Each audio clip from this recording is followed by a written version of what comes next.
राजदरबार hall Nuakhai पर लग्न धार्य। पश्चिम ओडिशार गणपर्व नुआखाई नुआपड़ा जिला खड़ियाड़ अंचल राजदरबार हॉल ठारे परंपरा नीति अनुसार शुभलग्न धार्य हो जाइछि। आसंता सेप्टेम्बर 8 तारिख दिन शुक्ल पक्ष पंचमी दिवा 9:40 रु 10:12 मध्य नवाग्न लगी समय धार्य होइतिबा जणा पड़िछि। राजराजुड़ा अमूलरू प्रतिवर्ष एहिपरि भाव लग्न धार्य करा जाउतबा बेले चलित वर्ष नुआखाई पर लग्न धार्य राजपरिवार सदस्य और राजज्योतिष एवं राजपुरोहित उपस्थिति राजदरबार ठारे लग्न धार्य होइतला। खड़ियाल युवराजा देवेदव सिंह देव उपस्थित राज्य ज्योतिष प्रफुल्ल पात्र, राजपुरोहित सुदर्शन ठाकुर, ताराचंद्र आचार्य, बड़पंडा आशीष पंडा एवं इष्टदेवी समलेश्वरी पूजक ब्रजकिशोर दंडसेना एवं गड़देवी रक्तांबरी पूजक गणेश प्रधानीद्वय उपस्थित रही यह लग्न धार्य करिथिबा जणा पड़िछि।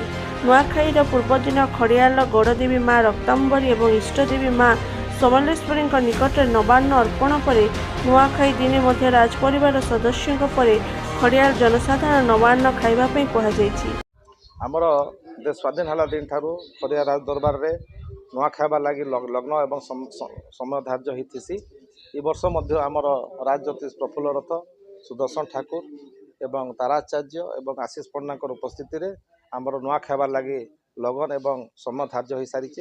8 तारिख दिन सकाळ 9:40 रु 10:12 मध्य नुआ खाइबा लगी शुभ अच्छे एवं तार पूर्व दिन राति गड़देवी माँ रक्तांबरी एवं इष्टदेवी माँ समलेश्वरी के भोग लगला परे आर दिन ए अंचल समस्त जनसाधारण नुआ खाइबे। जय माँ समलेश्वरी, जय माँ रक्तांबरी।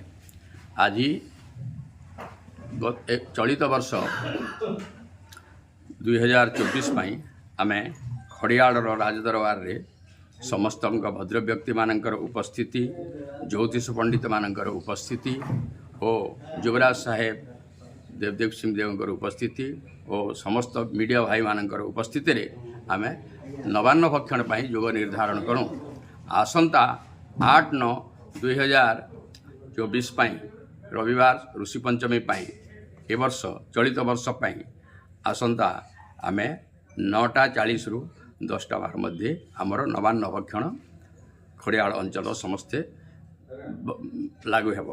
ता छड़ा पूर्व दिन 7 तारिख दिन राति समय देवी गड़देवी और कुलदेवी इष्टदेवी नवान्न लगी हेब। नुआपड़ा जिले स्वतंत्र प्रतिनिधि कमल लोचन माझी रिपोर्ट ओडिशा खबर।